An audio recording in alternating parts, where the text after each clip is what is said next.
आज हम पढ़ेंगे circular motion. Circular motion basically तुम लोग समझ लो न्यूटन लॉ ऑफ मोशन का ही एक्सटेंशन। मतलब हम लोग जो न्यूटन लॉ में सीखते आए हैं उसमें खाली जैसे फ्रिक्शन में पढ़े थे एक एक्स्ट्रा फ्रिक्शन फोर्स ऐड हो गया था, है ना। जब फ्रिक्शन पढ़े थे तब एक एक्स्ट्रा फ्रिक्शन फोर्स ऐड हो गया था, है ना। बोलो चयन करें। जब हम लोग ये करेंगे और सर्कुलर मोशन करेंगे, सर्कुलर मोशन में एक और एक्स्ट्रा फोर्स ऐड हो जाएगा, ठीक है। एनालिसिस पूरा सेम रहेगा बट एक एक्स्ट्रा फोर्स आ जाएगा जो सर्कुलर मोशन के कारण आ रहा है, ठीक है। उसे सेंट्रीपिटल फोर्स बोलेंगे, सेंट्रीफ्यूगल फोर्स बोलेंगे, अलग अलग फ्रेम में क्या होगा वो हम पूरा देखेंगे। बट सर्कुलर मोशन अगर देखा जाए, सर्कुलर मोशन बता, सर्कुलर मोशन दो कैटेगरीज का होता है, ठीक। सर्कुलर मोशन दो कैटेगरीज का होता है। एक तो है मेरा हॉरिजॉन्टल सर्कुलर मोशन। क्या मतलब? Horizontal circular motion.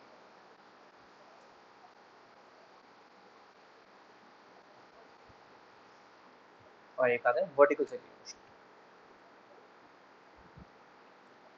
Vertical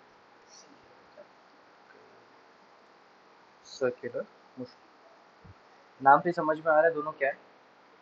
horizontal circular motion मतलब जो प्लेन ऑफ रोटेशन है वो हॉरिजॉन्टल है, ठीक है। हॉरिजॉन्टल प्लेन में बॉडी है जो एक पॉइंट के अबाउट रोटेट कर रहा है, सर्कुलर मोशन परफॉर्म कर रहा है, ठीक है। ऐसे मोशन को बोलते हैं क्या? Horizontal circular motion. और बॉडी अगर वर्टिकल प्लेन में सर्कुलर मोशन परफॉर्म कर रहा है तो उसको बोलेंगे वर्टिकल सर्कुलर मोशन। दोनों दोनों मतलब कैटेगरीज अपने नाम से ही एविडेंट है कि क्या मतलब है दोनों का, है ना। अब कॉन्सेप्ट समझना। हॉरिजॉन्टल सर्कुलर मोशन पढ़ने के लिए हम लोग को खाली न्यूटन लॉस का नॉलेज होना चाहिए, ठीक है।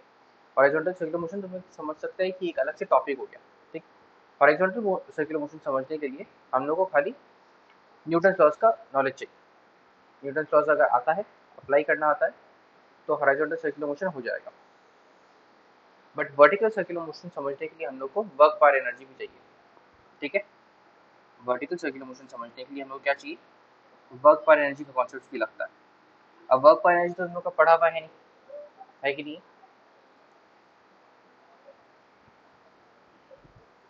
वर्क पर एनर्जी हम लोग का पढ़ा हुआ है नहीं, तो हॉरिजॉन्टल सर्कुलर मोशन जो है वो खाली एनएलएम के कॉन्सेप्ट से हो जाता है।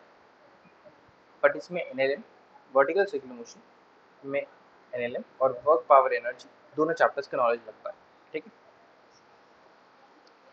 तो यूजुअली ना कोई टीचर, कुछ कुछ टीचर्स क्या करते हैं कि एनएलएम पढ़ाते हैं, फिर फ्रिक्शन पढ़ाते हैं, फिर वर्क पावर एनर्जी पढ़ाते हैं, उसके बाद में सर्कुलर मोशन पूरा पढ़ाते हैं। सर्कुलर मोशन पूरा एक बार, मतलब हॉरिजॉन्टल प्लस वर्टिकल दोनों मिला के एक बार में पढ़ा देते हैं वर्क पावर एनर्जी के बाद। काफ़ी सारे टीचर्स को यूट्यूब पे भी देखेगा या इधर उधर भी देख सकता है कोई, मतलब कोटा के नोट्स देखेगा किसी का, तो कुछ टीचर ऐसा पढ़ाते हैं। और कुछ कुछ टीचर्स क्या करते हैं कि यहाँ पे पहले हॉरिजॉन्टल सर्कुलर मोशन पढ़ा देते हैं, फिर वर्क पावर एनर्जी के अंदर ही वर्टिकल सर्कुलर मोशन को इंटीग्रेट कर देते हैं, मतलब वर्टिकल सर्कुलर मोशन को वर्क पावर एनर्जी के बाद पढ़ाते हैं। मैं यूजुअली यह तरीका प्रेफर करता हूँ क्योंकि मैं जिन टीचर के पास पढ़ा हूँ उन्होंने मुझे जैसे पढ़ाया था, और इस मुझे लगता है इसे पढ़ने में ज़्यादा फायदेमंद भी है क्योंकि क्वेश्चन जब है तुम लोग सिक्वेंशियली लगाना सीख जाएगा। पहले हॉरिजॉन्टल सर्कुलर मोशन बेसिक वाला सीखेगा, फिर एक बार वर्क फाइनेंस यूज होगा तो सर्कुलर मोशन कॉन्सेप्ट यूज करके हम लोग वर्टिकल सर्कुलर मोशन निकालेंगे, ठीक है। तो स्टेप बाय स्टेप लर्निंग होता है, तो मतलब एक लर्निंग कर्व जो होता है वो थोड़ा स्मूथ हो जाएगा। मेरा मेरा मतलब इंटरप्रिटेशन है, किसी और का इंटरप्रिटेशन इससे अलग भी हो सकता है, बट मैं यही प्रेफर करता हूँ और मैं तुम लोग को भी ऐसे ही पढ़ाऊंगा, ठीक है। तो अभी हम लोग पढ़ेंगे क्या? पूरा सर्कुलर मोशन नहीं पढ़ रहे हैं हम लोग, कौन सा पढ़ेंगे? Horizontal circular motion. Horizontal circular motion मतलब कौन सा मोशन? मतलब ऐसा मोशन जहाँ पे मेरा प्लेन ऑफ मोशन, मतलब जहाँ पे मेरा बॉडी रोटेट कर रहा है, प्लेन ऑफ मोशन वो मेरा हॉरिजॉन्टल है, ठीक है। हॉरिजॉन्टल प्लेन में बॉडी रोटेट कर रहा है। क्या बात समझ में आ रहा है? तो टॉपिक लिखो तुम लोग, horizontal circular motion. Horizontal circular motion. अब यहाँ पे हॉरिजॉन्टल से एकदम उसमें पढ़ने के लिए तुम लोग को एक कॉन्सेप्ट जो हम लोग बेसिक मैथ्स में पढ़े थे उसका यूज करना पड़ेगा, विच वॉज रेडियन, है ना। तो यहाँ पे मेरे को बताओ तो रेडियन क्या होता था। रेडियन जब हम लोग पढ़े, रेडियन क्या था?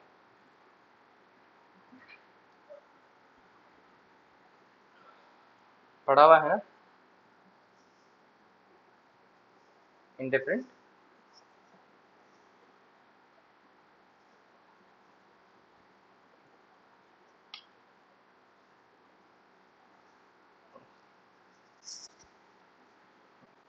कोई और कुछ स्पेसिफिक बताओ।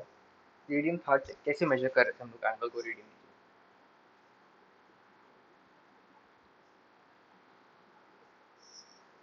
वन रेडियन का डेफिनेशन क्या था? वन रेडियन का डेफिनेशन क्या था? One one radian equal to pi. शाबाश, मैं आपको एक तमाचा मार लो। नहीं, डेफिनेशन बताओ।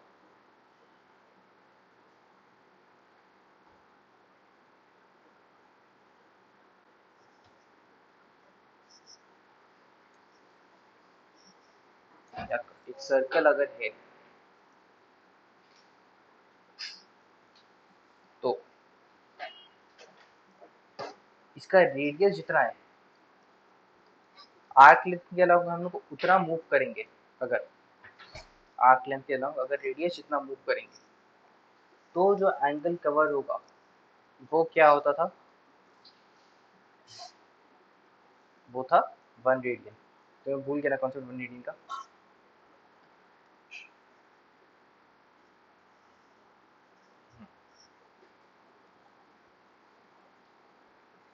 ये वाला याद आया?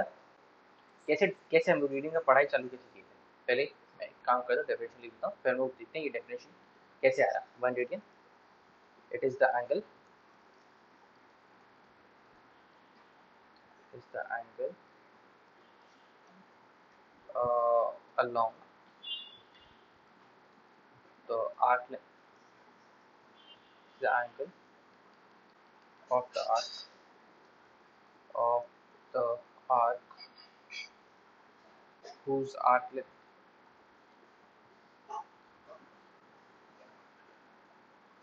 becomes equal to the radius of the circle, to the radius of the circle। ठीक है, हम लोग बेसिक मैथ्स वाला कॉन्सेप्ट को रिविजिट करते हैं। पूरा लिखूंगा नहीं मैं, फिर को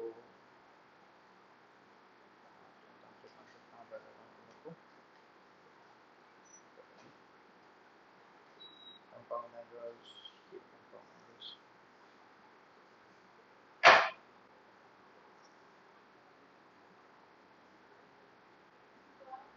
कहाँ लिखा हुआ है मैं नहीं रहा।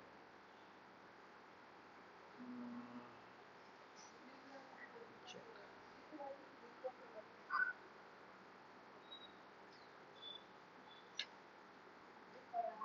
मैं बताया था रुको, कहाँ है मैं नहीं रहा।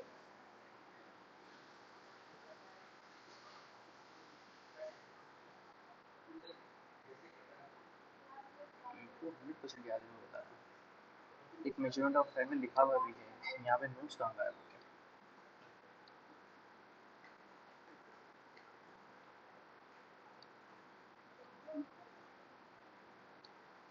मैं यहाँ पे देख के बाद में नोट्स ऐड करवा दूंगा कहाँ पे है।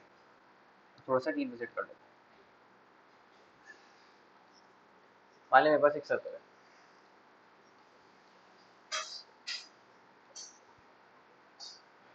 जैसे सर्कल है, ठीक है, उसका कुछ एक रेडियस आर होगा,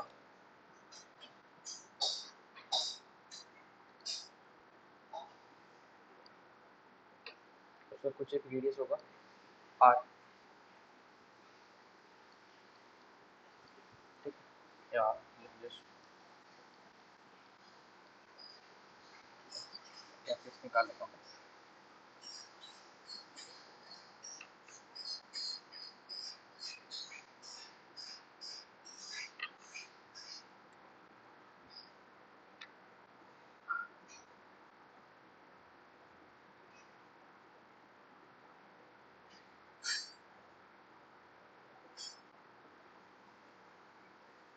ये एक सर्कल है, ये मेरा हो गया एक्स एक्सिस उसका, ये उसका वाई एक्सिस। अब इस सर्कल का एंगल अभी तक हम कैसे मेजर करते थे, डिग्रीज में मेजर करते थे, है ना। सर्कल का एंगल में कैसे मेजर करते थे, डिग्रीज में मेजर करते थे। अब हर सर्कल को हम स्केल डाउन करके, हर सर्कल को मैं स्केल डाउन करके एक यूनिट सर्कल बना सकता हूँ।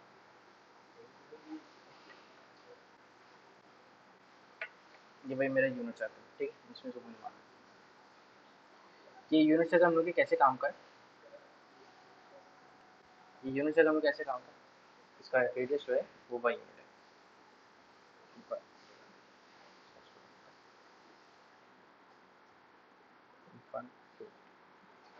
ठीक। तो इस यूनिट सर्कल का टोटल सर्कमफरेंस कितना होगा, इसका टोटल सर्कमफरेंस कितना होगा,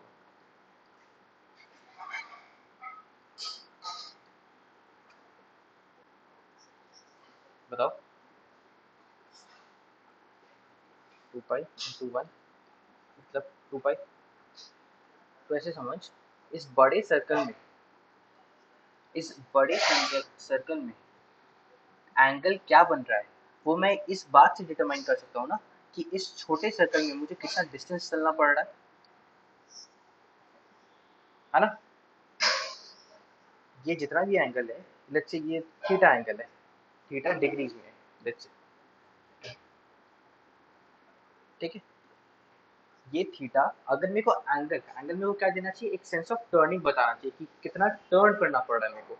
क्या किसी भी एक सर्कल जिसका रेडियस r है उसमें कितना टर्न करना पड़ेगा, ये मैं क्या इस बात से बता सकता हूँ कि जो यूनिट सर्कल बनेगा उससे करस्पॉन्डिंगली आर्क लेंथ कितना होगा, लेंथ आएगा। बट क्या उसको मैं एक सेंस ऑफ टर्निंग के जैसे यूज कर सकता हूँ, रेडियस आर, ये बड़ा वाला सर्कल का रेडियस है। बात समझ में आ रहा है मैं क्या बोल रहा हूँ, ये छोटे सर्कल में मेरे को कितना मूव करना पड़ा, कितना डिस्टेंस ट्रैवल करना पड़ा, क्या इसको मैं एक सेंस ऑफ टर्निंग के जैसे काउंट कर सकता हूँ, क्योंकि छोटे सर्कल में कितना मूव करना पड़ रहा है ये तो मेरे को बता ही दे रहा है कि मुझे कितना टर्न करना पड़ रहा है इस बड़े सर्कल में। तो मैं बोल रहा हूँ this gives us a sense of turning, sense of turning, ठीक है। तो कितना इसमें मीटर चलना पड़ेगा ना, उसको मैं काउंट करूंगा रेडियन में। देख क्या रहे हैं हम, डिस्टेंस निकाल रहे हैं, बट क्या डिस्टेंस मेरे काम का चीज है, क्या मैं डिस्टेंस मेजर कर रहा हूँ, डिस्टेंस क्या देता है, लेंथ देता है ना। तो क्या मैं इसका यूनिट मीटर रख सकता हूँ, इसका यूनिट क्या मैं मीटर रख सकता हूँ, नहीं रख पाऊंगा ना। मीटर तो मेरे को लेंथ देता है, ऑल्दो मैं लेंथ मेजर कर रहा हूँ, बट मैं मेजर करना क्या चाहता हूँ, सेंस ऑफ टर्निंग, है ना। सेंस ऑफ टर्निंग मेजर कर रहा हूँ इस लेंथ, हाँ बट लेंथ के थ्रू मैं मेजर करना क्या चाह रहा हूँ ये समझो, लेंथ के थ्रू मैं मेजर करना क्या चाह रहा हूँ, कितना टर्न हुआ, कितना टर्न हुआ क्या मैं मीटर में मेजर कर सकता हूँ, क्या मीटर एक अप्रोप्रिएट यूनिट है, मीटर तो इस लेंथ का यूनिट है ना। तो मैं बोल रहा हूँ कि इसका जो भी एंगल है दैट इज इक्विवेलेंट टू इस पे कितना टर्न करना पड़ रहा है ना।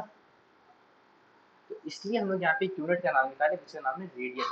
मैं बोल रहा हूँ in on going in a complete circle, making a complete turn around the circle we cover 2 pi radian, ठीक है।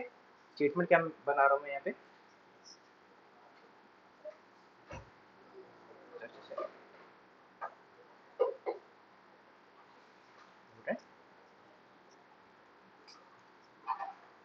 on making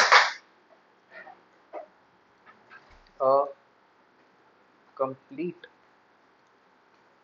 turn around the bigger circle, around any circle,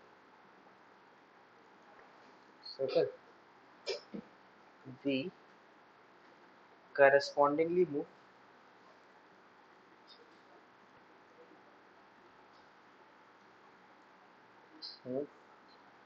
2 pi units along the smaller circle, along the unit circle,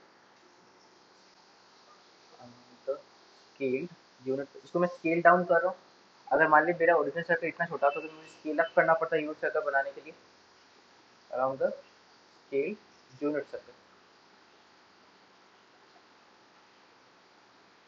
है ना। I'm making complete turn around any circle, we correspondingly move 2 pi units around the scaled unit circle, है ना। therefore circle के बाद push up लिखें, v v therefore distance move along the unit circle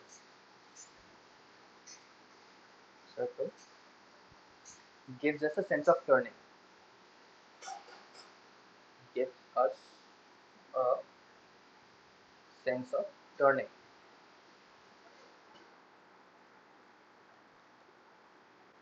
Distance moved along the unit circle gives us a sense of turning, and hence can be used as a measure of an angle।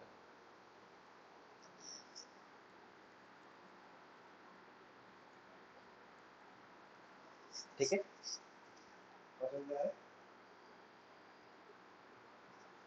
but unit cannot be dimension of length, length का dimension नहीं ले सकते, that is cannot be meter, unit cannot be meter, तो हम लोग unit क्या लेना पड़ेगा, कुछ एक और कुछ एक दूसरा यूनिट लेना पड़ेगा। therefore डिफाइन कर रहे हैं हम लोग रेडियन, ठीक है। अब कैसे डिफाइन कर रहे हैं, हम लोग बोल रहे हैं वन कंप्लीट रेवोल्यूशन,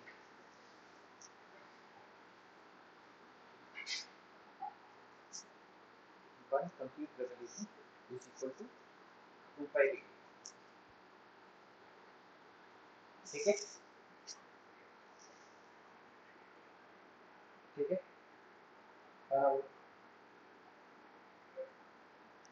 आया ना बताओ, और वन कंप्लीट रेवोल्यूशन डिग्रीज में कितना डिफाइन कर देते हैं। हाँ, हम लोग रेडियन एक यूनिट डिफाइन किया अपनी तरफ से टर्निंग के लिए। वन कंप्लीट रेवोल्यूशन डिग्रीज में कितना मेजर करते थे हम लोग,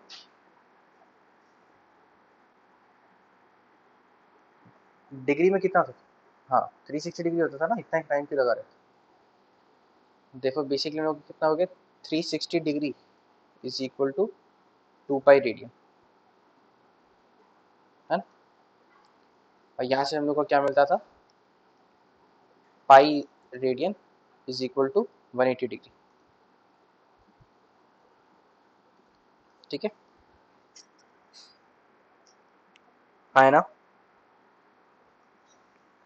अच्छा, अब हम लोग एक बात बता सकते हैं कि अगर लेट्स से ये थीटा रेडियन है, ये वाला डिस्टेंस है theta radian,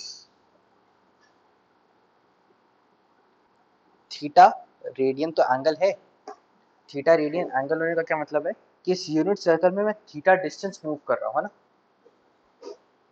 theta radian angle होने का क्या मतलब है, किसी भी आर्क का थीटा रेडियन एंगल होने का क्या मतलब है कि मैं यूनिट सर्कल कह रहा हूँ, theta theta units of length move कर रहा हूँ, moves theta units of length along unit circle,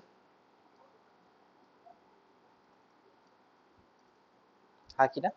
तब ये वाला जो डिस्टेंस है थीटा, और इसको इसका ओरिजिनल रेडियस आर था, स्केल डाउन करके 1 कर दिए, तो वापस जब स्केल अप करना पड़ेगा तो ये वाला डिस्टेंस कितना हो जाएगा,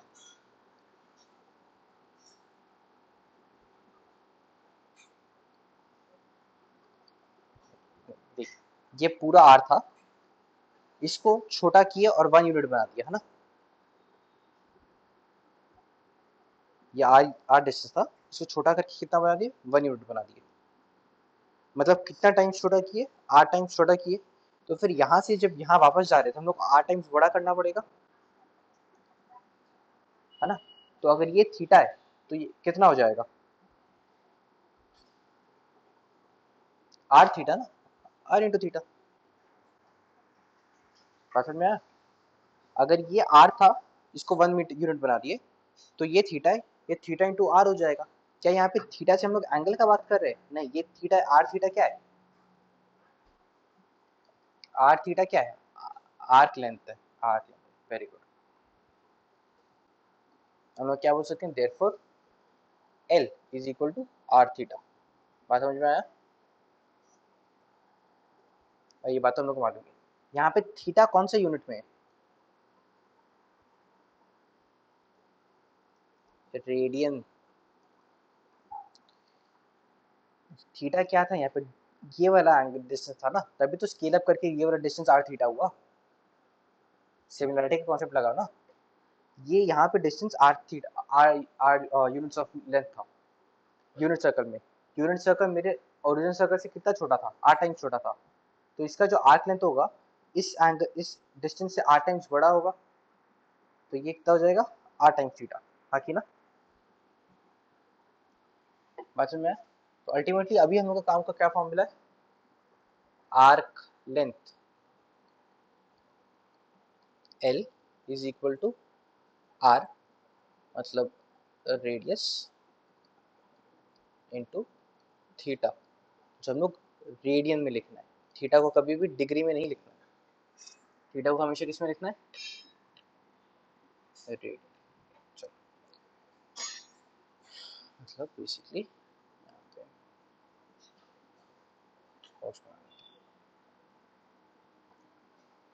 मतलब l is equal to are theta, ठीक है ना। सब लोग सारा लिख लो, क्योंकि P6 का एंगल होगा।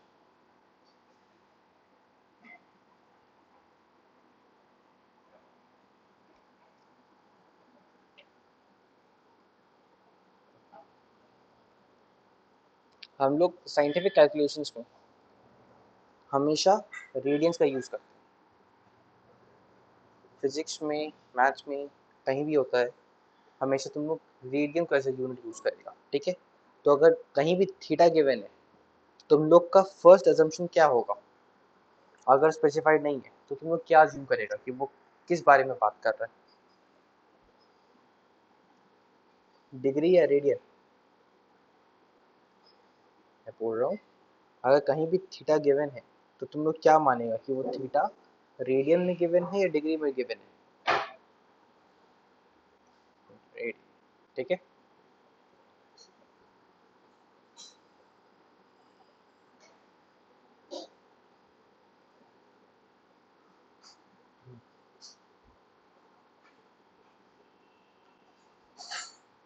कैपिटल लेंथ अगर आखिरी को बनाना तो कैपिटल बनाने, स्मॉल लिखना तो स्मॉल लिख ली, की तो बात है।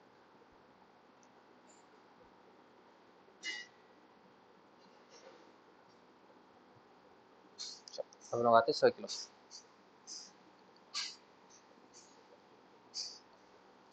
सर्कुलर सर्कुलर मोशन हो कैसे रहा है,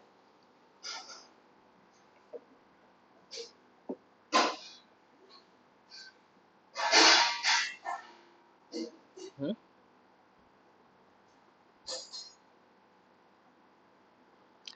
कभी भी ऐसे वेक स्टेटमेंट्स नहीं बोलना चाहिए।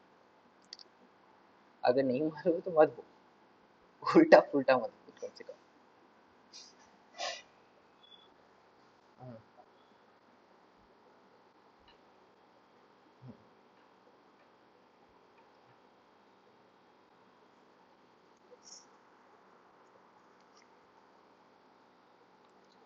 उसी वजह से होता है।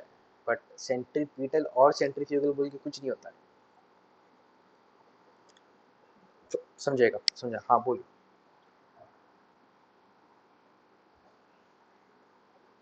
हम्म, हम्म,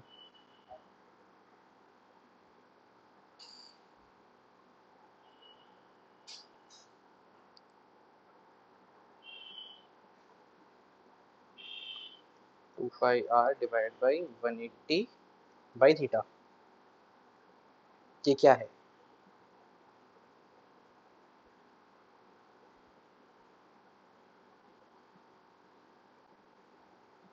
कि थीटा किस में है?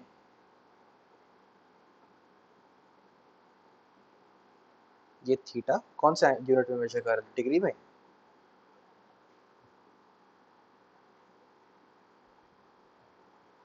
साइन थीटा से?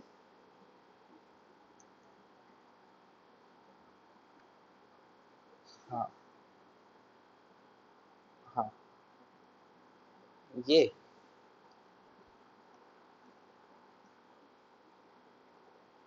ये वाला, ये एंगल ही तो थीटा रेडियन है। ये एंगल कितना है मेरा? Theta radian.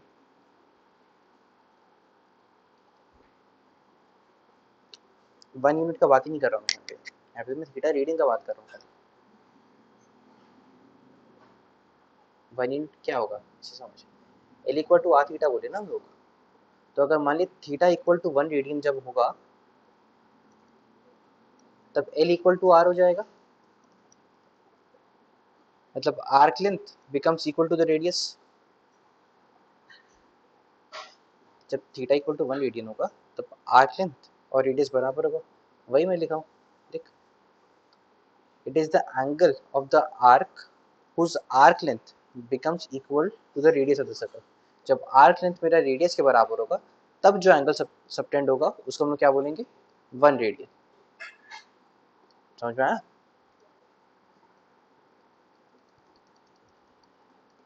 कैसे मिला? हम्म, हम्म, हाँ।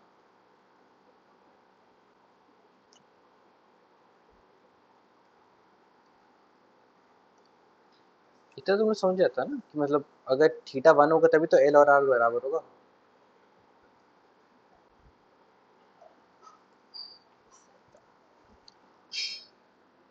अच्छा, सर्कुलर मोशन में क्या है? एक ऑब्जेक्ट है, ठीक है, वो लेट्स से इस सर्कल में मूव कर रहा है। तो थोड़ा देर के बाद वो मान ली इधर आ जाएगा कुछ, है ना? हाँ कि ना? लेट्स से इस पॉइंट पे इसका वेलोसिटी है u1 और इस पॉइंट पे वेलोसिटी है u2, ठीक है। सर्कुलर मोशन में वेलोसिटी जो होता है वो मेरे हमेशा रेडियस के परपेंडिकुलर होगा, टेंजेंशियल होगा। सर्कुलर मोशन, इसका प्रूफ मतलब थियोरेटिकल प्रूफ भी हम लोग देखेंगे, बट इतना बात मैं अज्यूम करता हूँ तुम लोगों को थोड़ा तो मालूम होगा, है ना? ये हमेशा इसके परपेंडिकुलर डायरेक्शन में होता है, रेडियस के। अच्छा, तो सर्कुलर मोशन कैसा मोशन है? क्या एक एक्सेलरेटेड मोशन है? कैसे?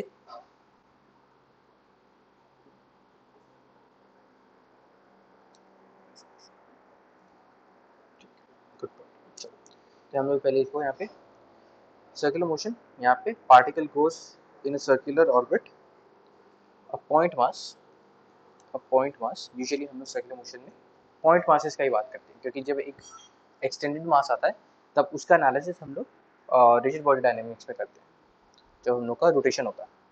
सर्कुलर मोशन में जब हम बात करते हैं हम लोग यूजुअली पॉइंट मासेस का करते हैं। A point mass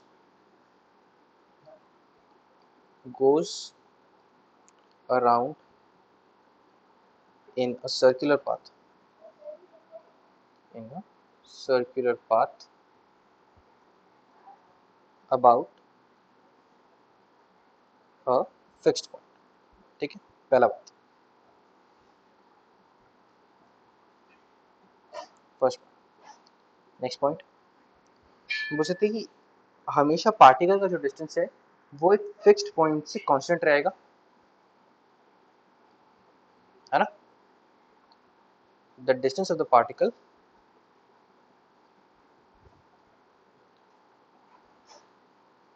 of the particle remains constant from a fixed point. वो फिक्स पॉइंट क्या है? वो सेंटर ऑफ द सर्कल है, फिक्स पॉइंट।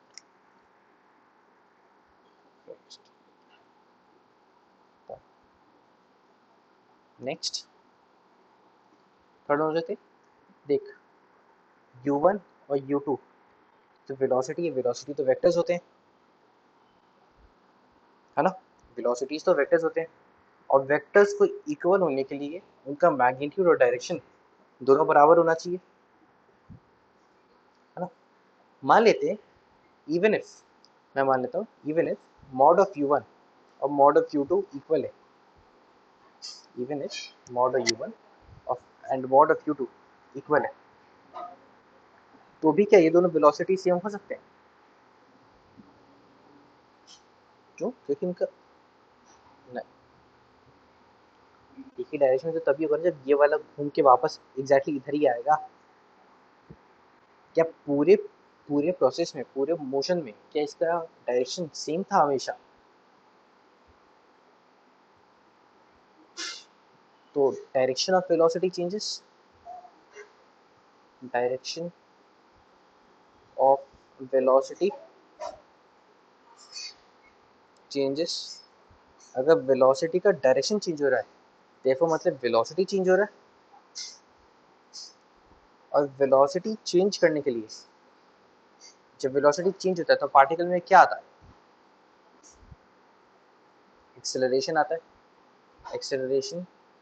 तो this is an accelerated motion, circular motion is an accelerated motion, है ना, circular motion even if u1 और u2 constant है, u1 और u2 का मैग्नीट्यूड सेम है, motion is always an accelerated motion, क्योंकि सर्कल में मूव करवाने के लिए ही वेलोसिटी को चेंज करना पड़ेगा, ठीक है। और एक अगर एक्सेलरेटेड मोशन है और एक एक्सेलरेशन आ रहा है तो एक्सेलरेशन अपने आप तो नहीं आ जाएगा, है ना, एक्सेलरेशन तो अपने आप नहीं आएगा, मतलब इस बॉडी पे एक फोर्स तो लग रहा है, तो एक फोर्स प्रोवाइडिंग एजेंट भी नेसेसरी है सर्कुलर मोशन के लिए, है ना, even mod of q1 is equal to mod of q। तो सर्कुलर मोशन हमेशा एक एक्सेलरेटेड मोशन होता है, और हम लोग इतना बता सकते हैं उसमें कि सर्कुलर मोशन अगर मेरे को क्रिएट करवाना है तो मेरे को बॉडी पे एक फोर्स तो लगाना ही पड़ेगा, ठीक है ना, समझ में आ रहा है?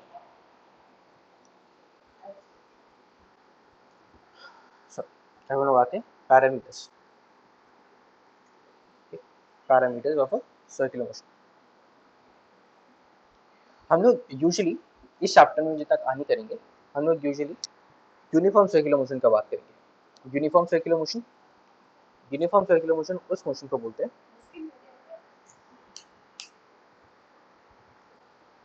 Uniform circular motion, circular motion usually वैसा मोशन होता है जहाँ पे u1 और u2 का मैग्नीट्यूड जो है वो बराबर होता है, ठीक है, मतलब बॉडी का जो स्पीड है, बॉडी का जो स्पीड है वो चेंज नहीं होगा, ठीक है, वेलोसिटी तो चेंज होगा ही, बट जो स्पीड है, जो मैग्नीट्यूड है वो कांस्टेंट है, ऐसे मोशन को क्या बोलेंगे? यूनिफॉर्म सर्कुलर मोशन, ठीक है। अभी हम लोग एंगुलर पैरामीटर्स समझेंगे, ठीक है, देखो पैरामीटर्स ऑफ सर्कुलर मोशन,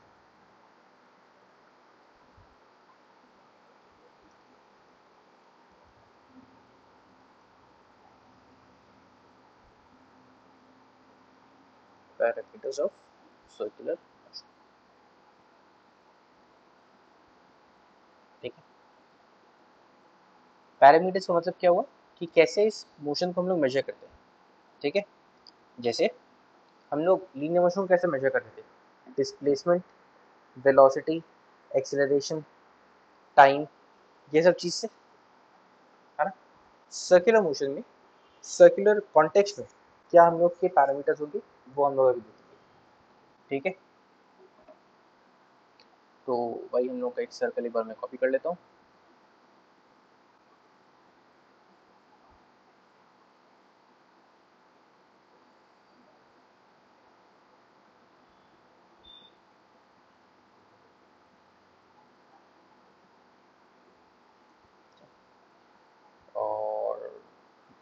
चलिए, तो ये एक सर्कल है जैसे जिसका रेडियस आर है। मतलब में सर्कल है जिसका रेडियस आर, वो थोड़ा और वो घूम रहा है, एक पार्टिकल है यहाँ पे सर्कमफ्रेंस पे, और इस सर्कल के अराउंड वो रोटेट कर रहा है। ठीक है, वो बेसिकली सर्कुलर मोशन परफॉर्म कर रहा है। तो अगर वो सर्कुलर मोशन परफॉर्म करे तो थोड़ा देर के बाद वो इधर आ जाएगा, हाँ कि ना, थोड़ा देर के बाद मूव करने लग जाएगा।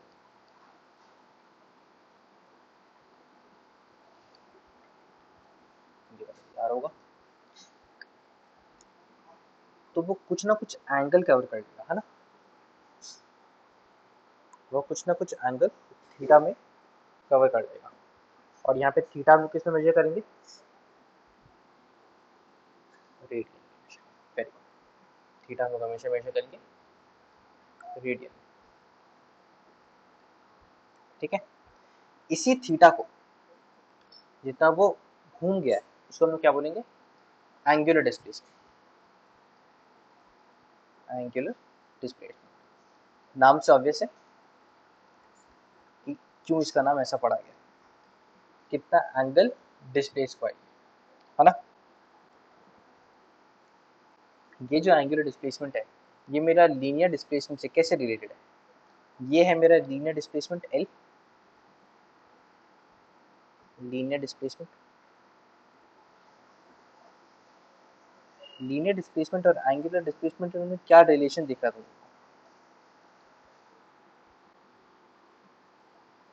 लीनियर डिस्प्लेसमेंट और एंगुलर डिस्प्लेसमेंट में क्या रिलेशन दिख रहा है तुम लोग को,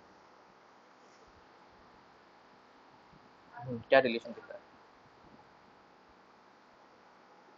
छी छी छी छी, ये दिख रहा है तुमको खाली, l equal to are theta नहीं दिख रहा है,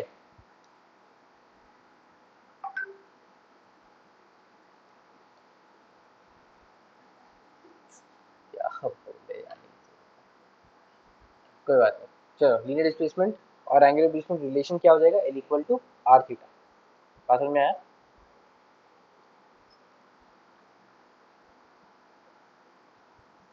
अब लॉजिकली सोचो, rate at which angular displacement is changing, वो क्या हो जाएगा,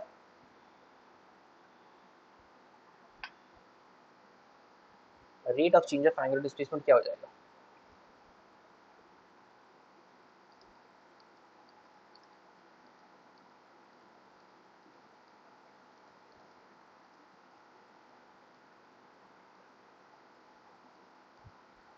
एंगुलर डिस्प्लेसमेंट, उसका नाम क्या बोलेंगे, क्या उसको, खाली इतना बताओ, angular velocity. Rate of change of linear displacement क्या होता था, लीनियर वेलोसिटी, तो रेट ऑफ चेंज होगा एंगुलर डिस्प्लेसमेंट क्या होगा, एंगुलर वेलोसिटी। ठीक है, उसको हम लोग मेजर कर यूजुअली इंडिकेट करते हैं ओमेगा साइन से। हाँ, ओमेगा को कैसे इंडिकेट, एक बॉडी इस डायरेक्शन में घूम रहा है, तुम दिखा देंगे ओमेगा का सेंस ऐसा है। ठीक है, ये हम लोग क्या लिखे हैं, सेंस ऑफ ओमेगा। अब यहाँ पे थोड़ा बात ध्यान देते हैं, ये डायरेक्शन ऑफ ओमेगा नहीं है, ये क्या है, sense of omega, sense of rotation of sense of rotation of body. ठीक है, यहाँ पे जो येलो में दिखाया हूँ, येलो में जो मैं दिखाया हूँ वो क्या है, सेंस ऑफ रोटेशन। क्योंकि तुम लोग समझो, ये कोई डायरेक्शन नहीं है ना, डायरेक्शन तो एक सीधा लाइन होता है ना, डायरेक्शन तो एक सीधा लाइन होता है, ये अपने आप में कोई डायरेक्शन नहीं है ओमेगा, ये क्या है, सेंस ऑफ रोटेशन बता रहा है, हाँ बॉडी किस डायरेक्शन में, मतलब किस सेंस में घूम रहा है, क्लॉकवाइज घूम रहा है, एंटी क्लॉकवाइज घूम रहा है, ये वाला जो येलो लाइन है, येलो कर्व है, ये बता रहा है हम लोग को क्लॉकवाइज है या एंटी क्लॉकवाइज है, ये बता रहा है ना, ये मेरे को डायरेक्शन नहीं दे रहा ओमेगा का। बात क्लियर हो रहा है, ये क्या है ओमेगा का सेंस ऑफ रोटेशन। अब तुम लोग को एक सिंपल सा बात तुम लॉजिकली एक, नहीं नहीं, ओमेगा का डायरेक्शन क्या होगा वो आपको थोड़ी देर बाद देखेंगे जब हम लोग डिटेल्स में जाएंगे। ठीक है, बट हम लोग को खाली इतना मालूम है कि ये जो है ये ओमेगा का डायरेक्शन है। एक छोटा सा बात तो हमको l equal to are theta है, आर तो कांस्टेंट है, तो डी एल डी टी क्या होता है, डी एल डी टी, तो मैं R D theta D T लिख सकता हूँ। डी एल डी टी क्या है, rate of change of linear displacement, वो क्या हो जाएगा, velocity, rate of change of linear displacement velocity, और rate of change of angular displacement क्या होगा, D theta D T, D theta D T क्या है, instantaneous rate of change of angular displacement हो जाएगा आर, बताओ R, rate of change of angular displacement कितना है, rate of change of angular displacement कितना है, ओमेगा है ना, इसको इसको प्रोनाउंस ऐसे करते हैं, इसको बोलते हैं ओमेगा, ठीक है। जैसे l equal to are theta मिला था, मेरे को क्या मिल गया, v equal to are omega, ठीक है, ठीक है, बात समझ में, हाँ, एल क्या है, तो डी एल डी टी क्या हो जाएगा, rate of change of linear displacement, तो rate of change of linear displacement क्या हो जाएगा, डी ठीक है, ये समझता है। मैं इसको जो डिफरेंशिएट किया हूँ, ये स्केलरली डिफरेंशिएट किया, डिफरेंशिएटेड,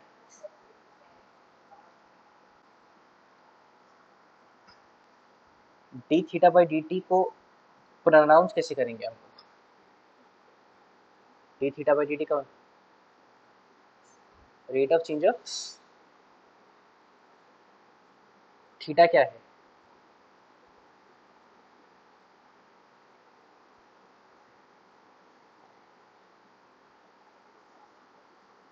तो डी थीटा डी टी मतलब रेट ऑफ चेंज, थीटा क्या है, एंगुलर डिस्प्लेसमेंट है ना, तो डी थीटा डी टी क्या होगा, rate of change of angular displacement, और rate of change of angular displacement क्या बोलते हैं हम लोग, एंगुलर वेलोसिटी, वो क्या होगा, ओमेगा, ठीक है। अच्छा, यहाँ पे एक बात ध्यान रखना कि हम लोग डिफरेंशिएट कर रहे हैं considering them as scalars, differentiating considering them as scalars, ठीक है, बात समझ में है, v को r को ओमेगा को मैं स्केलर मान रहा हूँ, है ना, v, मैं खाली उनका मैग्नीट्यूड को डिफरेंशिएट कर रहा हूँ, वेक्टर को कंसीडर करके हम लोग बाद में डिफरेंशिएट करेंगे, ठीक है। तो एंगुलर सेंस में यूनिफॉर्म सर्कुलर मोशन का मतलब क्या हुआ,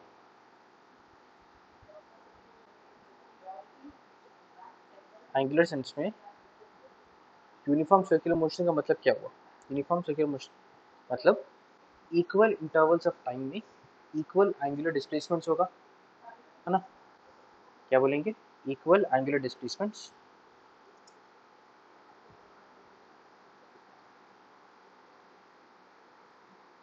in equal intervals of time,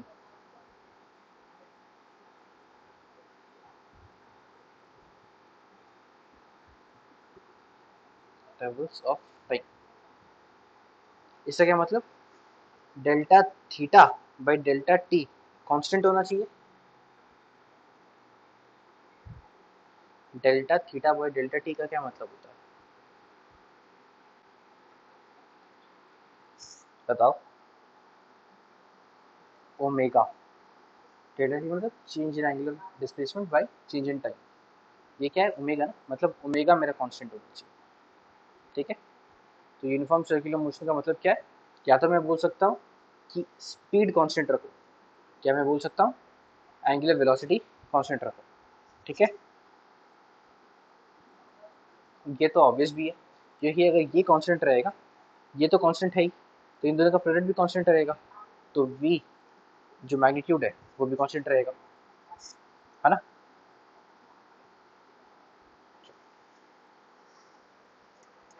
तो v equal to are omega बन गया हम लोग का। ठीक है, अब rate of change of angular velocity क्या होगा?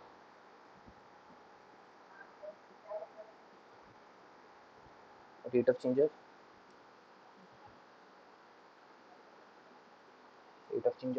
Angular velocity,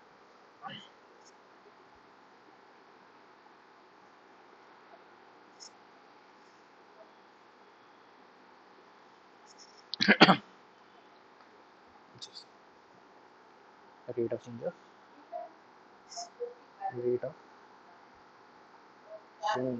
of angular velocity,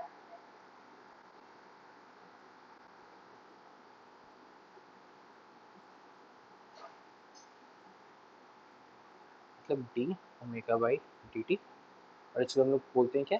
alpha बोलते हैं इसको। ठीक है, बात समझ में आया?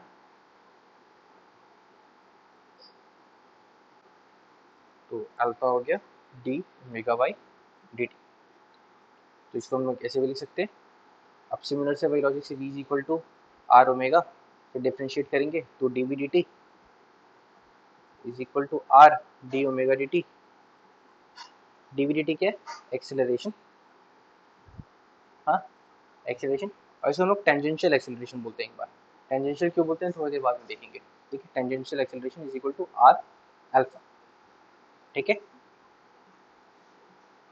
Straight forward.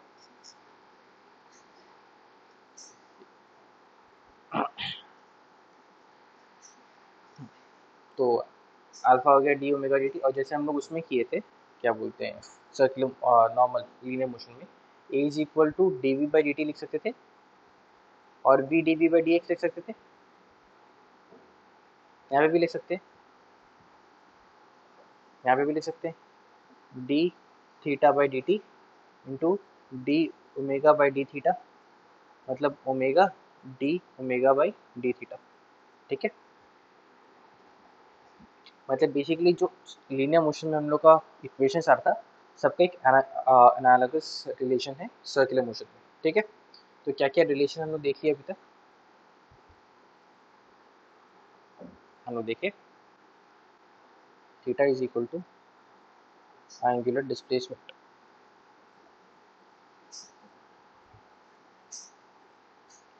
ठीक है, फिर हम लोग देखे omega is equal to D theta D T, फिर हम देखे alpha is equal to D omega by D T, मतलब D square theta by D T square, और इसको हम लोग omega D omega by D theta भी लिख सकते हैं। ठीक है, फिर हम तीनों रिलेशन देखे थे, L is equal to are theta, V is equal to are omega, और A T is equal to, मतलब tangential acceleration is equal to are alpha. ठीक, ये क्या है? Tangential acceleration, A T was tangential acceleration.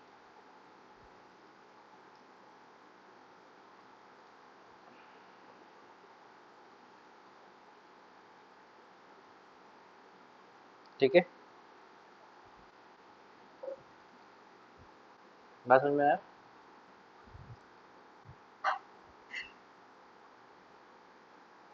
Alpha angular acceleration, simple, जैसे linear acceleration होता है वैसे एंगुलर एक्सेलरेशन। अगर हॉरिजॉन्टल सर्कुलर मोशन कर रहे हैं हम लोग, मतलब अल्फा कितना हो जाएगा?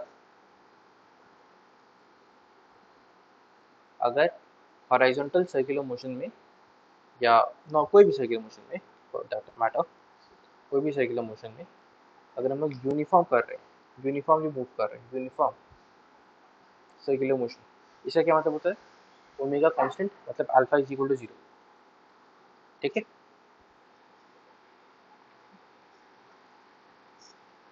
ठीक है,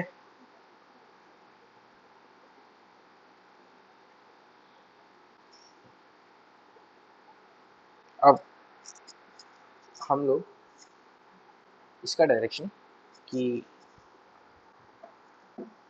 बॉडी कैसे घूम रहा है, इसका डायरेक्शन मुझे राइट हैंड थंब रूल से निकालना है। ठीक है, बट वो देखने से पहले मैं तुम लोग को बेसिक्स दिखाता हूँ कि हम लोग एग्जैक्टली कैसे देख सकते हैं ओमेगा का डायरेक्शन कितना है।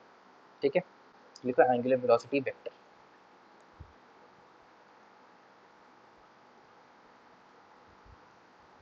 वेलोसिटी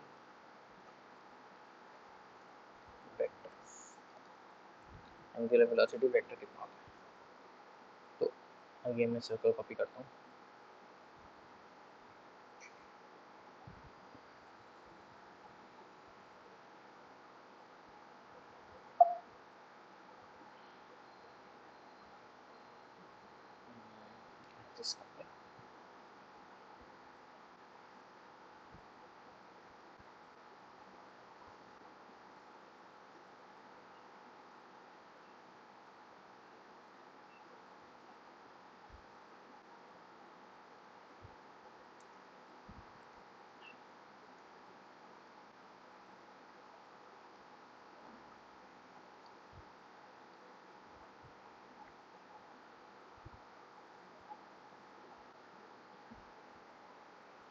मेरा सर्कल है जिसका रेडियस लेट्स से आर, ठीक है।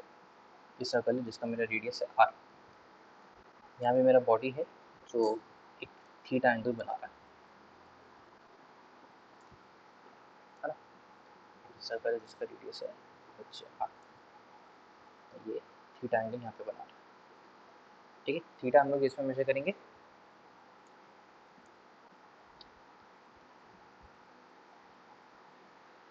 ये वाला डिस्टेंस कितना हो जाएगा आर, ये वाला डिस्टेंस कितना हो जाएगा आर साइन थीटा, एक ये वाला डिस्टेंस कितना हो जाएगा नीचे वाला आर कॉस थीटा। तो मान लिया एक मेरा पार्टिकल इधर है, तो उसका अगर मेरे को पोजीशन वेक्टर लिखना है आर टी, तो उसमें मैं क्या लिखूंगा,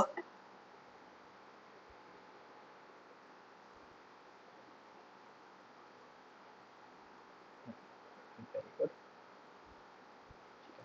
मान लिया अगर पार्टिकल मूव कर रहा है, मान ले पार्टिकल को मूव कर रहा है, थीटा भी एक फंक्शन ऑफ टाइम है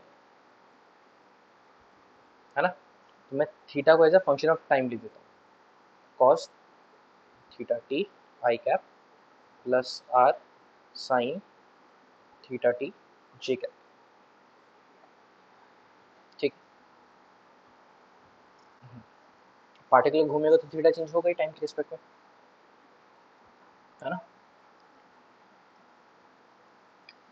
तो D R D T, D R D T क्या होगा मेरा, लीनियर वेलोसिटी वेक्टर है ना।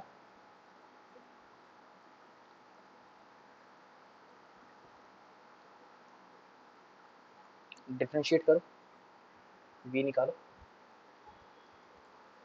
ये वी क्या कितना हो जाएगा, आर तो चेंज होगा नहीं, आर चेंज होगा क्या, आर तो कांस्टेंट है, बट आर का भी एक में एक डायरेक्शन तो है ना।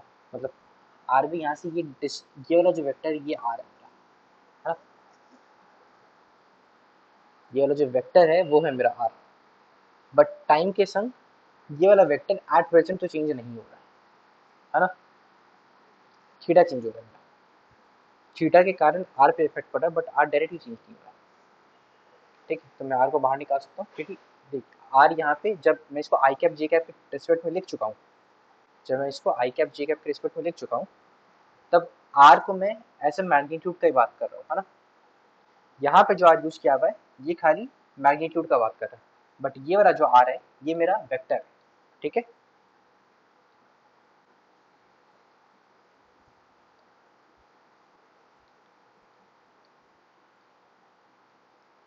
यहाँ पे आर को मैं ये फिर क्या हो जाएगा minus sine theta T D theta D T i cap plus cos theta T D theta D T j cap, ठीक है, कुछ ऐसा, ठीक है। डी थीटा डी टी को हम लोग बाहर निकाल सकते हैं,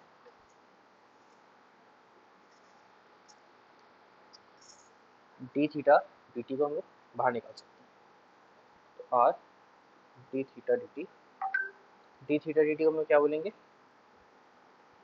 आ जाएगा माइनस साइन थीटा आई cap plus cos theta J cap. अब ये वाला जो वेक्टर है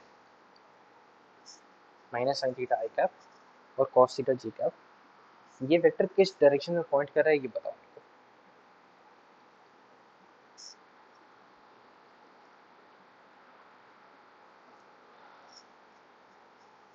ये वाला जो वेक्टर है इसका डायरेक्शन क्या होगा वो बताओ मेरे को।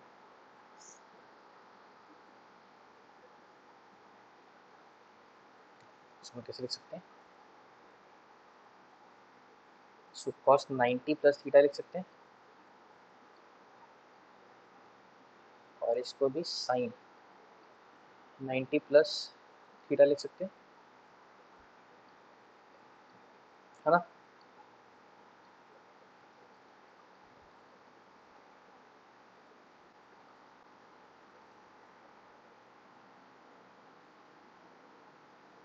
ठीक है,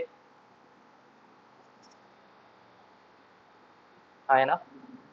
मतलब ये वाला जो वेक्टर है, मतलब जो वेलोसिटी वेक्टर का डायरेक्शन, वेलोसिटी वेक्टर मेरे इस वेक्टर से 90 डिग्री पे है ना, कुछ ऐसा। तो अगर मैं पार्टिकल से बनाऊं तो कुछ कैसा दिखेगा वो, कुछ ऐसा दिखेगा यहाँ से 90 डिग्री पे।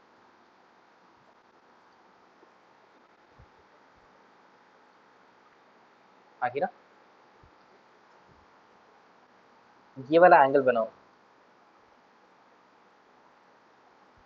माइनस साइन थीटा क्या होता है, कॉस ऑफ 90 प्लस थीटा, और कॉस ऑफ थीटा क्या होता है, sign 90 plus theta.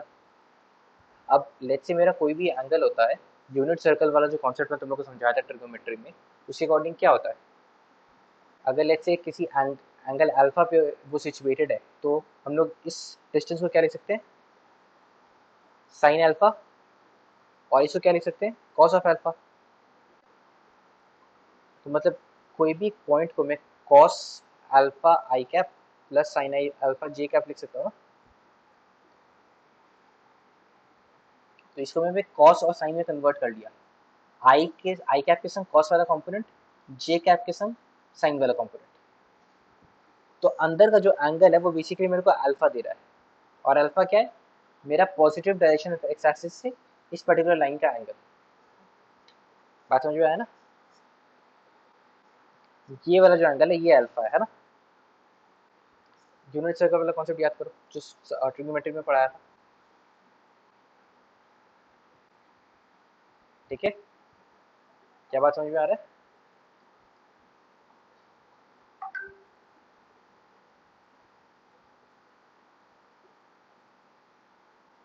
X axis से ही एंगल लिया है, एंगल का नाम है अल्फा, एंगल तो एक्स एक्सिस से ही लिए है ना।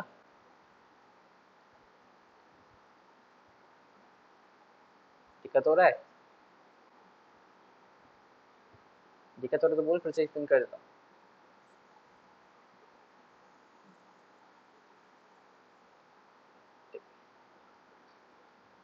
मान ली एक सर्कल है मेरे पास, ठीक है, एक मेरा प्लैंक है जो अल्फा डिग्री पे सिचुएटेड है, ठीक है ना। तो ये जो डिस्टेंस है ये कितना हो जाएगा, ये आर है, ये डिस्टेंस कितना हो जाएगा, आर साइन आर। और ये वाला डिस्टेंस कितना हो जाएगा, आर कॉस। तो ये जो पॉइंट है, ये वाला जो पॉइंट है, इसको मैं कैसे लिख सकता हूँ, इसको क्या मैं r cos alpha i cap plus r sine alpha g cap लिख सकता हूँ क्या।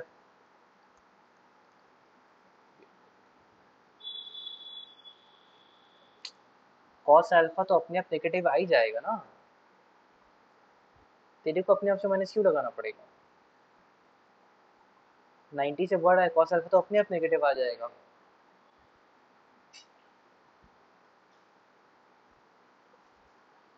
तो अगर आई कैप के संग कॉस वाला कंपोनेंट रहता है और जे कैप के संग साइन वाला कंपोनेंट रहता है तो अल्फा क्या इंडिकेट करता है, अल्फा इंडिकेट करता है मेरा ओरिजिन से वहां तक का एंगल, है ना। एक्स एक्सिस से मेरा वहां तक का एंगल जो बन रहा है वो इंडिकेट करता है। यहाँ पे अल्फा का वैल्यू कितना आ रहा है, 90 प्लस थीटा, मतलब यहाँ से थीटा प्लस 90 डिग्री एंगल बना रहा है। समझ में आया? तो ये यहाँ से जो एंगल बनेगा वेलोसिटी वेक्टर का, किसका एंगल बन रहा है? ये वेलोसिटी वेक्टर का एंगल है ना। तो वेलोसिटी वेक्टर मेरा पार्टिकल का पोजीशन वेक्टर से 90 डिग्री बना रहा है एंगल। समझ में आया? नोट करके लिखो यहाँ पे,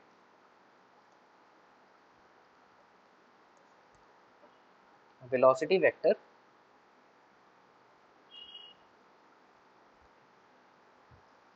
vector makes an angle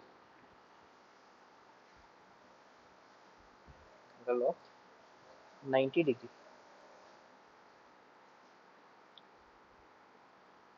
with respect to the position vector of the particle, with respect to the position vector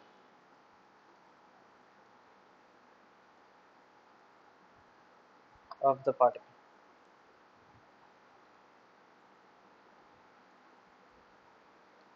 ठीक है, बात समझ में आया क्या? तो v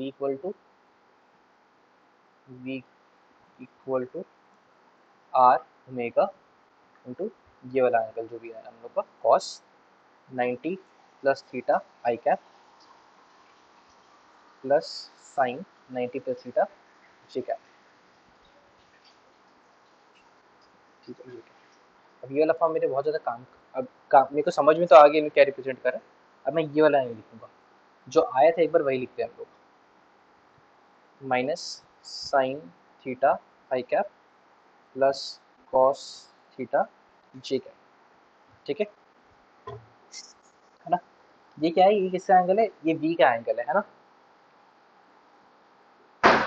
हाँ कि ना? और आर वेक्टर क्या था? आर वेक्टर था आर कॉस थीटा आई cap plus sine theta j cap.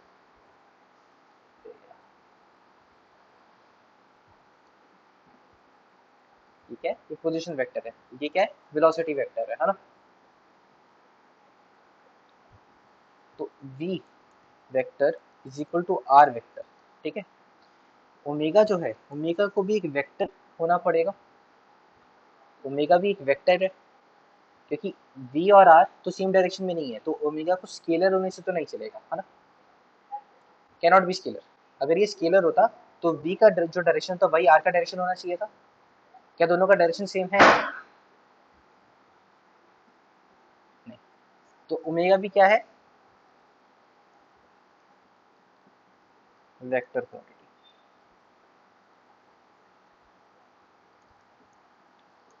अब r और ये दोनों अगर वेक्टर है, ठीक है, नीचे लिखता हूँ, as v vector is not parallel to r vector, is not parallel to r vector।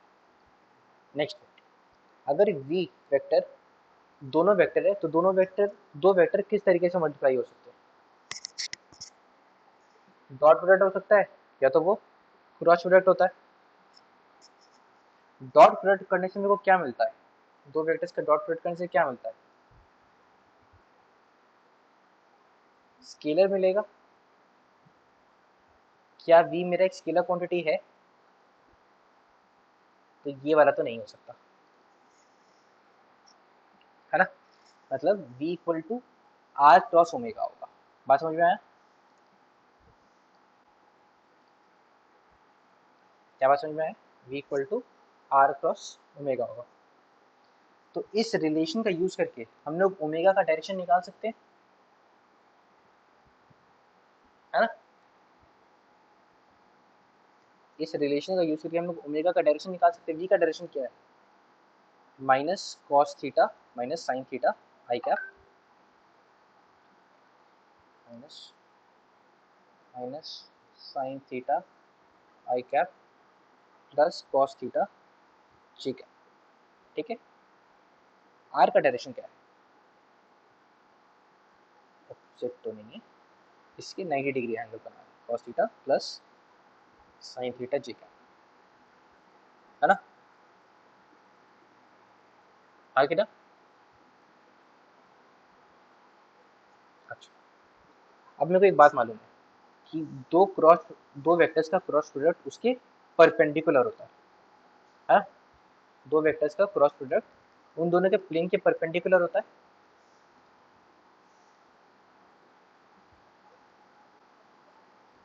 दो वेक्टर्स का जो क्रॉस प्रोडक्ट होता है, let's say a cross B है, यहाँ पे एक ए वेक्टर है, यहाँ पे एक बी वेक्टर है, ठीक है। ए और बी का जो क्रॉस प्रोडक्ट है वो ए और बी के जो प्लेन बन रहा है यहाँ पे उसके परपेंडिकुलर होगा, ऐसा ए क्रॉस बी, है ना। और ये बात ए क्रॉस बी और ए के लिए भी सही है, या let's say a cross b और बी के लिए भी सही है। विजुअलाइज करने में आसानी होगा, इसमें बी चूज कर रहा हूँ। देख, ए क्रॉस बी और बी का जो प्लेन है ए होगा वो उसके हमेशा परपेंडिकुलर ही होगा, है ना।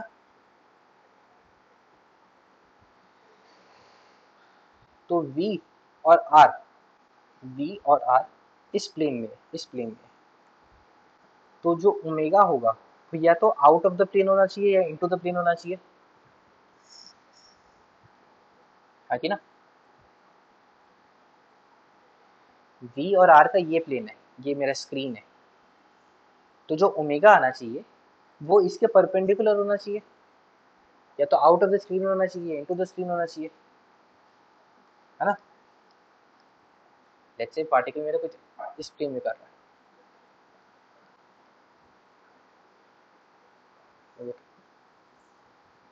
पार्टिकल लेट्स से कुछ इस प्लेन में से रोटेट कर रहा है, तो ये हो गया मेरा उसका आर कैप, है ना।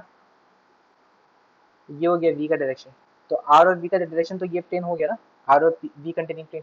तो जो ओमेगा होगा वो या तो ऊपर पॉइंट करना चाहिए या नीचे पॉइंट करना चाहिए, मतलब उसका एक कंपोनेंट ऊपर या नीचे भी होना चाहिए, साइडवेज भी हो सकता है, बट एक कंपोनेंट ऊपर नीचे के क्या भी आना चाहिए, है ना। ये बात हम लोग को मालूम पड़ रहा है। अब ये एग्जैक्टली ओमेगा क्या है मेरे को नहीं मालूम है, तो हम लोग क्या करते हैं, ओमेगा को कोई एक वेक्टर मान लेते हैं, ओमेगा को क्या कर लेते हैं, कोई एक वेक्टर मान लेते हैं। हम लोग लेट्स से बोलते हैं this is A I cap plus B J cap plus C K cap, ठीक है। और हम लोग को क्या करना है, अपने को क्रॉस प्रोडक्ट निकालना है। क्रॉस प्रोडक्ट कैसे निकालते थे हम लोग,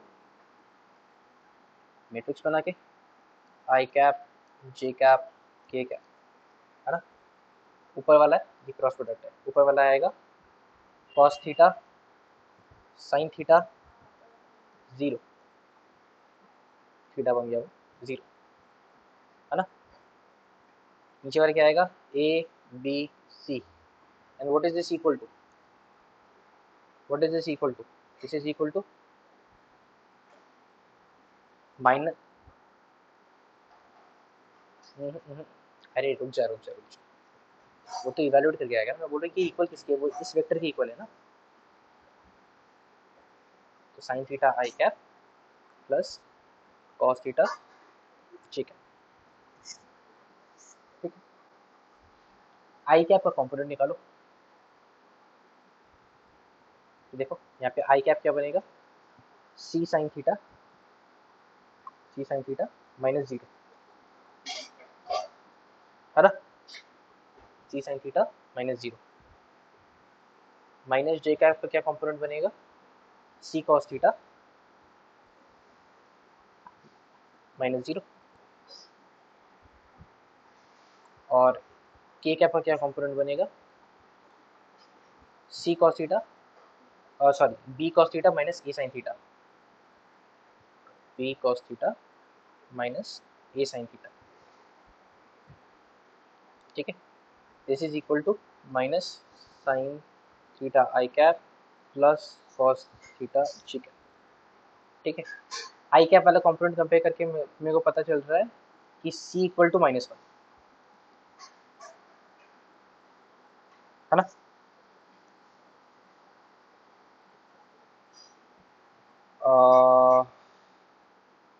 सी equal to -1, B equal to, sorry यहाँ पे सी इक्वल टू -1, देखो यहाँ पे भी सेटिस्फाई कर रहा है, यहाँ पे -1 डाल रहा हूँ तो ये प्लस जी कैप आ जा रहा है, तो सी इक्वल टू -1 तो सेटिस्फाई कर रहा है मेरा, है ना। सी इक्वल टू -1 हो गया, और b cos theta equal to A sine theta होना चाहिए, क्योंकि जे कैप वाला कॉम्पोनेंट इसका 0 है ना, जे कैप वाला कॉम्पोनेंट इसका 0 है, ये वाला, तो b cos theta minus A sine theta equal to 0।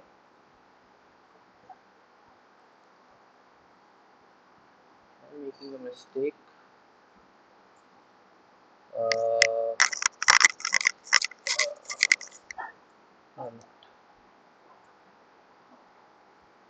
तो tan थीटा हो जाएगा मेरा B by A,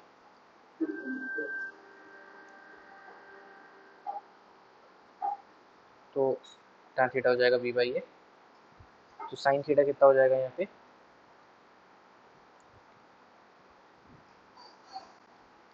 just a second guys, यहाँ पे कोई मिस्टेक किया हुआ है, यहाँ पे सी साइन थीटा माइनस 0, यहाँ पे आ जाएगा सी कॉस थीटा माइनस 0, और के लिए आ जाएगा के वाला theta B cos theta minus ए साइन थीटा।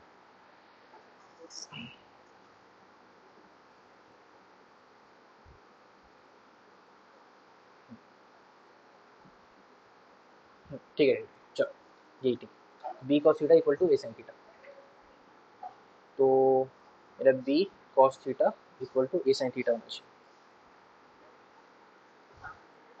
ठीक है ना, और ए और बी मैं चूज करूंगा, मेकिंग श्योर मेरा बी कॉस थीटा और ए साइन थीटा इक्वल है ना।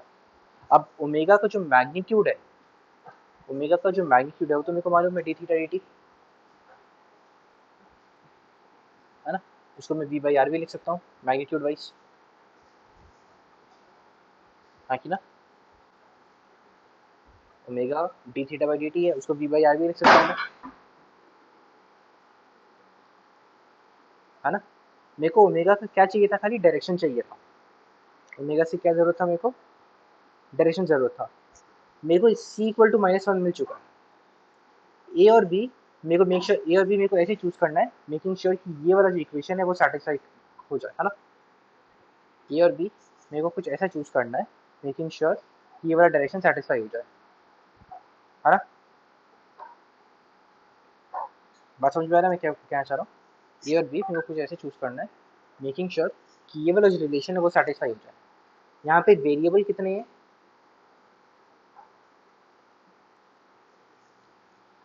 वेरिएबल कितने हैं बताओ, दो, इक्वेशन कितना है,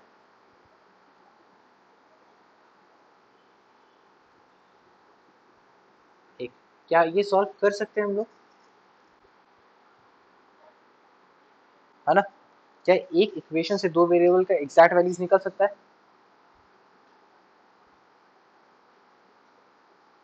नहीं, तो यहाँ पे मल्टीपल सॉल्यूशंस हो सकते हैं, है ना, मल्टीपल सॉल्यूशंस हो सकते हैं जिसके लिए बी कॉस थीटा और ए साइन थीटा इक्वल हो,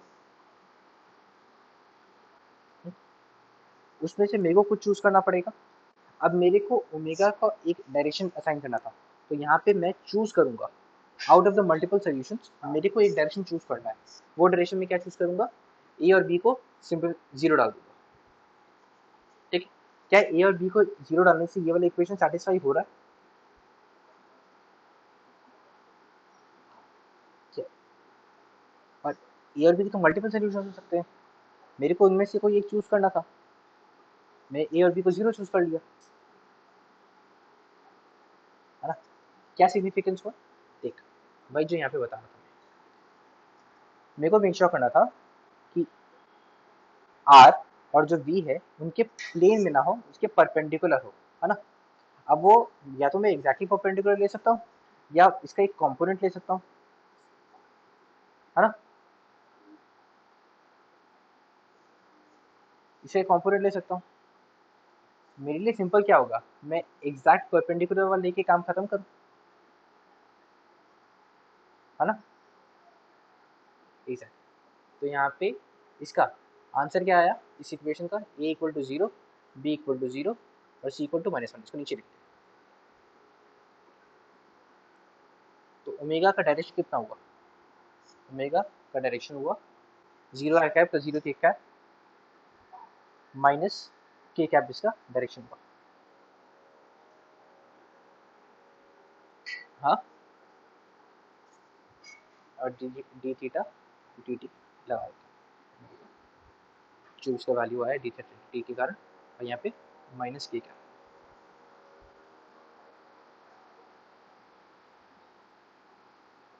ठीक है, और यहाँ पे इक्वेशन क्या सेटिस्फाई किया, equal to omega cross are.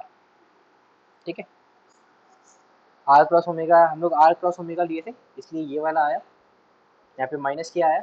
अगर ओमेगा क्रॉस और अज्यूम करते तो हम लोग का क्या आता, यहाँ पे ओमेगा क्या हो जाता, ओमेगा के कैप। ठीक है, बात समझ में आ रहा है। यहाँ पे आर क्रॉस ओमेगा लिखे थे ना, आर क्रॉस ओमेगा लिखे थे ना, मैं इसको अगर मैं ओमेगा क्रॉस आर लिखूं तो क्या हो जाएगा ये, हाँ तो माइनस की कैप का की कैप लिख दिया ना इसके यहाँ पे। मैं इसको ओमेगा क्रॉस आर क्यों लिखा, आर क्रॉस ओमेगा क्यों नहीं लिखा, ओमेगा क्रॉस आर लिखने से हम लोग का राइट हैंड रूल सेटिस्फाई होगा। कैसे, देखो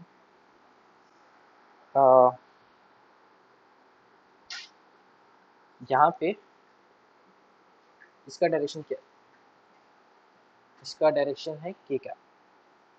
ठीक है, ओमेगा के कैप, इसका क्या है, इसका है मेरा कॉस थीटा आई cap plus sine theta j cap.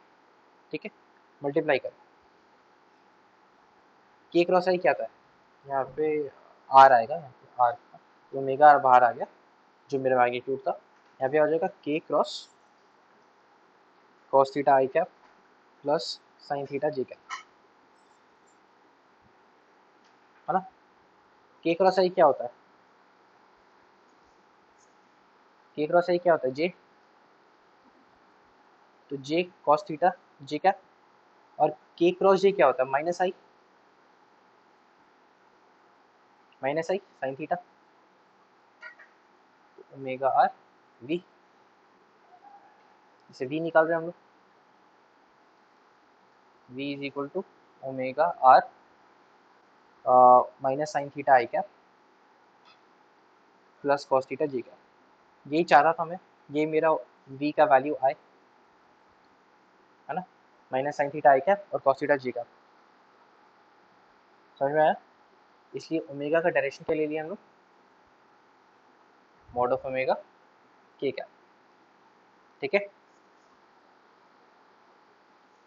थोड़ा सा मैथ हैवी था क्योंकि मैं ये वाला पार्ट तुम लोग को डायरेक्टली बोल दे नहीं देना, मैं नहीं चाह रहा था कि तुम लोग डायरेक्टली मैं बोल दूँ कि ओमेगा को हम लोग यहाँ पे अज्यूम कर लिए, या ओमेगा को परपेंडिकुलर हम लोग अज्यूम कर लिए। यहाँ पे तुम लोग को मैथमेटिकली कैलकुलेट करके दिखाना चाहता था कि क्यों हो रहा है ये, हम लोग क्यों ओमेगा को परपेंडिकुलर डायरेक्शन में लेते हैं। ठीक है, तो आज के जितना पढ़ा है वो ध्यान में रखना, अगला दिन हम लोग इसमें कंटिन्यू करेंगे। ठीक है।